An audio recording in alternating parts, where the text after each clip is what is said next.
और चलिए अब आपको सुनवा देते हैं सपा अध्यक्ष अखिलेश यादव क्या कुछ कह रहे हैं। हमारा लोकतंत्र उतना ही मजबूत होगा। लोकतंत्र को मजबूत करने के लिए ज़्यादा से ज़्यादा लोग वोट करें और साथ ही साथ ये 7वें चरण का चुनाव है, पूर्वांचल के क्षेत्र का चुनाव है। पूर्वांचल का अभूतपूर्व विकास हो, उसके लिए एक एक वोट जनता डाले। आपने इतना लंबा चुनाव देखा, अब बिल्कुल लास्ट में आ रहे हैं, आप कैसे इसको देखते हो और अब आप किस उम्मीद तक पहुँच रहे हैं, क्योंकि आप 3 दिन बाद रिजल्ट। उत्तर प्रदेश की जनता ने ये चुनाव अपने बुनियादी मुद्दों का चुनाव समझ करके लड़ा। उत्तर प्रदेश के नौजवान चाहते थे उन्हें रोज़गार, नौकरी मिले, 5 साल तक इंतज़ार करते रहे। किसानों को लगा कि उनकी आय दोगुनी नहीं हुई। पुरानी सरकार ने ये भरोसा दिलाया था कि आय दोगुनी होगी, लेकिन आज जब किसान अपने आप को देखता है तो खाद नहीं मिल रही है, डीएपी गायब थी, कीटनाशक दवाइयाँ महंगी हो गई, गन्ने का भुगतान नहीं हुआ, आलू उनका सड़ गया, कोल्ड स्टोर को सपोर्ट नहीं दिया, सरसों का तेल महंगा हो गया, सरसों की कीमत नहीं दी। तो ये तमाम सवाल जो किसानों के और नौजवानों के और व्यापारियों के थे, उन सवालों पर, बुनियादी सवालों पर चुनाव हुआ है। मैं जनता को बधाई देता हूँ कि लाख कोशिश करने के बाद भी जनता ने अपनी बुनियादी समस्याओं पर ही मतदान किया है। सर, एक चुनाव में 7 मार्च आज हो गया, जो प्रचार का दौर चल रहा है, जो लोग कह रहे थे कि इससे पहले कि अक्टूबर तक कि समाजवादी एग्जिस्टेंस में नहीं, लेकिन आप जैसी नवंबर में आए, जो रैलियों का दौर शुरू हुआ, रथ यात्रा हुई, तो वो चुनाव एक बाईपोलर की तरफ बढ़ गया। किस तरह से देखते हैं, कितनी रैली हो, कितना है और ये कितना महत्वपूर्ण रहेगा इस पूरे चुनाव में?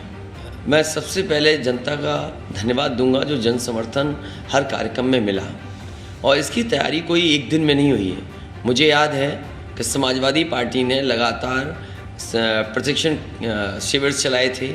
उन ट्रेनिंग कैंप्स के माध्यम से कार्यकर्ताओं को बुला करके ट्रेनिंग दी गई थी, और कई बार कार्यकर्ताओं से 1-to-1 मुलाकात का ही परिणाम है कि समाजवादी पार्टी का कार्यकर्ता अपनी जिम्मेदारी को समझते हुए उसने जिम्मेदारी निभाई और जनता के बीच में समाजवादी पार्टी की बातों को बताया।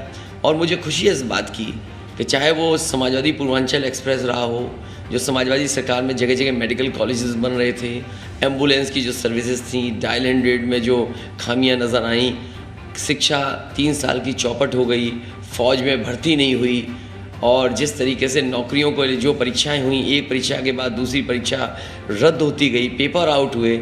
सरकार जानबूझ करके रोज़गार, नौकरी नहीं देना चाहती थी, और नौजवान जिस तरीके से अपमानित हुआ, समय समय पर यहाँ मांग लेकर के लखनऊ आए, वो अपमानित होकर के गया, उसके साथ व्यवहार खराब हो। ये तमाम सवाल हैं जिनका जवाब भारतीय जनता पार्टी की सरकार के पास नहीं है। उन्होंने जो जनता की मदद करनी चाहिए थी कोरोना में और लॉकडाउन में, वो भी जनता ने देखा कि किस तरह मजदूर भाई पैदल पैदल चले गए और उनकी कोई मदद नहीं हुई। कोरोना में जिस बड़े पैमाने पे लोगों की जान गई, दवाई के लिए भागते रहे, ऑक्सीजन के लिए इधर उधर भागे, लेकिन सरकार ने ऑक्सीजन भी नहीं दे पाई। इसलिए ये तमाम मुद्दे हैं जो सरकार की नाकामी दिखाते हैं। और फिर डबल इंजन की सरकार जिन्होंने बोला हो, तो इसलिए जनता इस बार डबल इंजन की सरकार की झूठ की पटरियों को उखाड़ने के लिए तैयार है। आप किस बस जा रहे हैं? आप भी कह रहे हैं आपका भी है, आप कितना कॉन्फिडेंट हैं 10 मार्च को? समाजवादी पार्टी का पहले ही दिन से टारगेट ये था कि उत्तर प्रदेश में 400 सीटें कैसे जीती जाए, और जब टारगेट इतना बड़ा था तो उसकी तैयारी उसी हिसाब से की। मुझे खुशी है कि जहाँ जहाँ समाजवादी पार्टी ने गठबंधन किया, उस गठबंधन के सहयोगी दलों को समर्थन मिला, चाहे वो आरएलडी का गठबंधन रहा हो, चाहे ओमप्रकाश राजभर जी का हो, संजय चौहान को साथ लाए, महान दल को साथ लाए, अपना दल कमेरा रहा, या अन्य दलों को जो साथ लाने का काम हुआ उसको समर्थन मिला है। मुझे लगता है कि जो टारगेट था 400 का, उसके लिए मेहनत हुई है, तो कम से कम 300 सीटें तो गठबंधन जीतने जा रहा है। ये कहा जा रहा था कि बड़ा डिसाइसिव, आपके हिसाब से इतने बड़े पूरे चुनाव में कौन सा ऐसा फैक्टर होगा जो आपको लगा वाकई बहुत डिसाइसिव होगा और आपके लिए वो आपके पक्ष में जाएगा?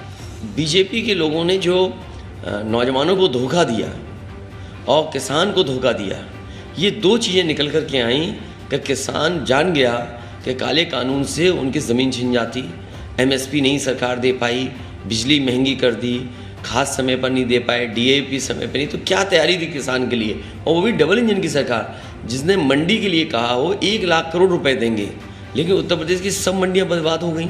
जो लोग कह रहे थे कि बेसिक शिक्षा अच्छी होनी चाहिए, शिक्षा पूरी चौपट हो गई, शिक्षकों की कमी है, स्कूलों को चला नहीं पाए ये लोग, ये तमाम दिखाई दिए हैं। और फिर बड़े बड़े सपने दिखाए कि इन्वेस्टमेंट आएगा, 4 लाख करोड़ के MOU हुए।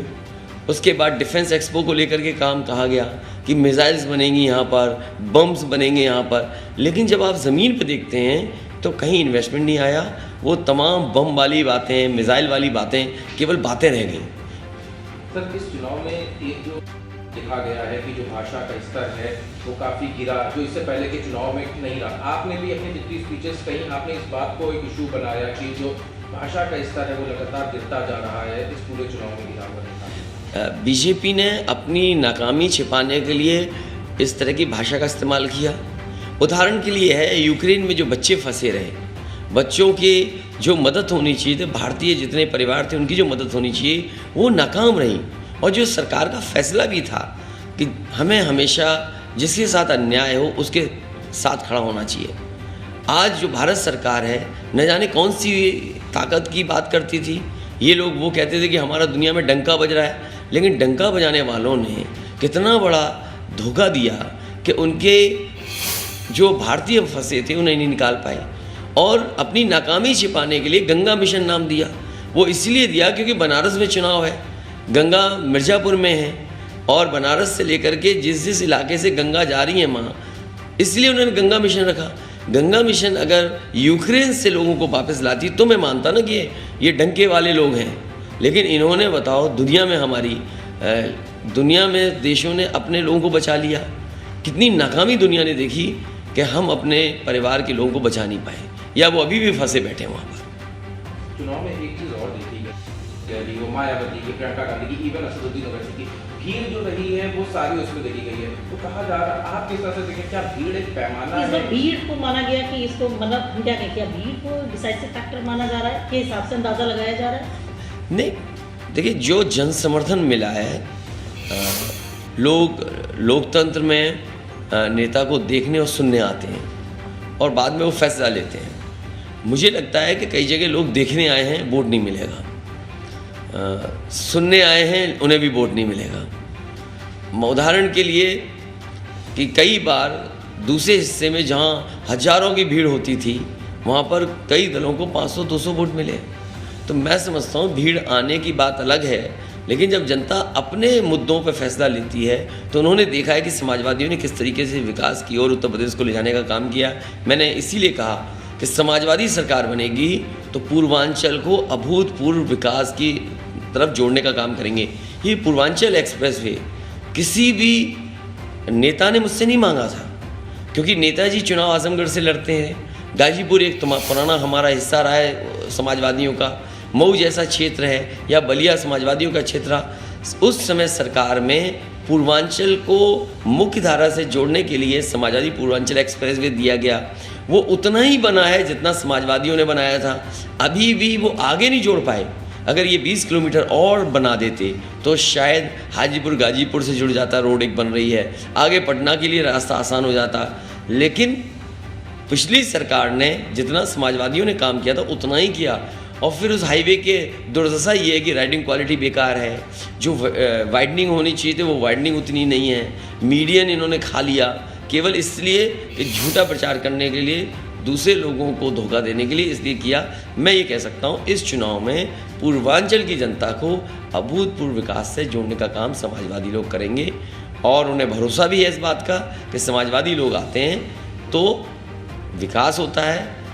कितनी भी भीड़ आ जाए किसी के यहाँ, लेकिन जब वो आकलन करेंगे, कोई कैसी भी भाषा का इस्तेमाल कर ले, घोर परिवारवादी शब्द इस्तेमाल हुआ, लेकिन वो अपने परिवार को भूल गए। उनके दल में कितने बड़े परिवारवादी लोग बैठे हुए हैं, वो अपना भूल गए हैं।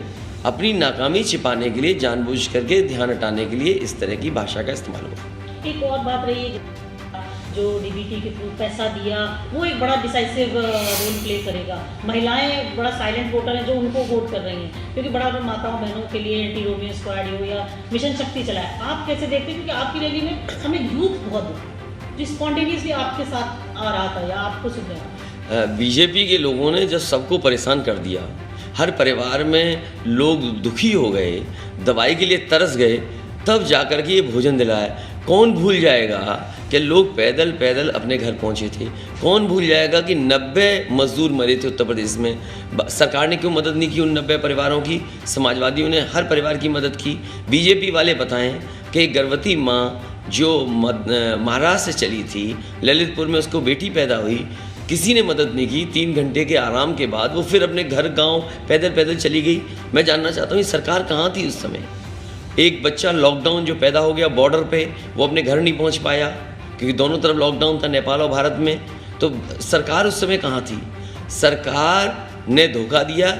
ये केवल राशन इसलिए बांट रहे हैं कि उन्हें वोट चाहिए, और फिर ये राशन भी तो जनता के पैसे का है। ये जो नमक की बात कर रहे हैं कि वोट अगर इनको नहीं दोगे तो नमक हरामी है। जो लोग नमक पे वोट मांग रहे हैं उन्हें सोचना चाहिए कि ये जनता के पैसे का ही नमक खरीदा गया है, तो जनता क्या उनसे पूछेगी? इसलिए बीजेपी को ये भाषा नहीं इस्तेमाल करनी चाहिए कि अगर नमक दिया है, वोट नहीं दोगे तो आप नमक के साथ धोखा कर रहे हो। असली ये है कि गरीब जनता के साथ गरीब का ही पैसे को ये गरीबों को बांट रहे हैं। ये भाषा का इस्तेमाल और धोखा देने का काम सरकार को नहीं करना चाहिए।